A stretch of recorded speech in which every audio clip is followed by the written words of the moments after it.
Okay, and after that, you said the problems began to start. And the DEA started to follow you guys around, and you started to actually notice, like, okay, we actually got a lot more heat on us because of these billboards. Well, little shit been happening, has started happening. Might lose 20 bricks or, some shit like that. So the heat is building up, but we really not really knowing it for real, that the heat was building up. So one day we had visions, and Meech and them standing up on a bar. It's a bar, but then if you drop down, it's the dance floor. So we up here on the bar on the cross in the back part of the vision. And I was actually standing down on the floor.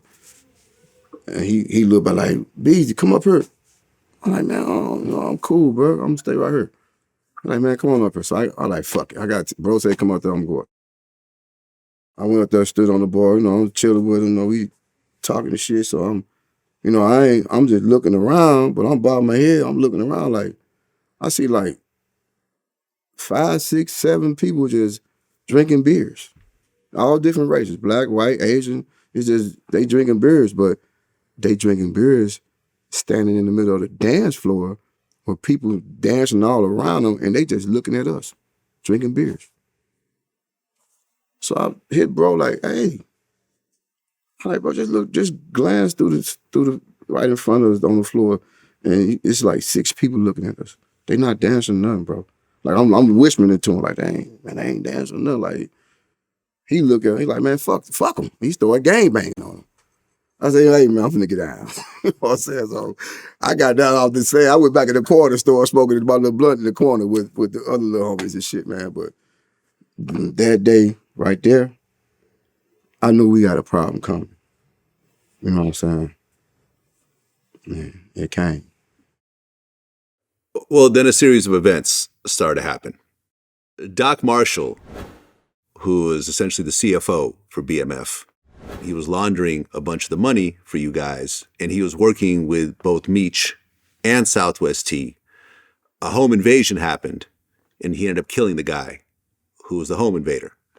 When the police showed up to investigate, they found a kilo of cocaine and all this paperwork about how the money was being laundered. There was a luxury car company put in other people's names and so forth. And that was going to set off a really bad set of events. Were you guys aware when Doc got busted and what was happening? We ended up hearing about it, Actually, I want to say somebody called. I think we ended up hearing about that though. But even when that happened, it really wasn't nothing yet. You know what I'm saying? Like, okay, that was a bad thing that it just happened. You know what I'm saying? Like, but they got, he had all the paperwork, and Doc worked with nothing but girls. You know what I'm saying? So you got all them girls, and it's just like if you was a thinker, like if you had, ESP or some shit like that, you would have backed up away from Doc because you got a bad formula. To me, it was a bad formula with working with all them girls like that. You know what I'm saying? Like, something bad was gonna come out of that. But nothing had. I think his brother got locked up for that or some shit. I ain't too familiar with that situation, but I don't think nothing really jumped down right after that happened. Yeah, not yet. Not yet. Not yet.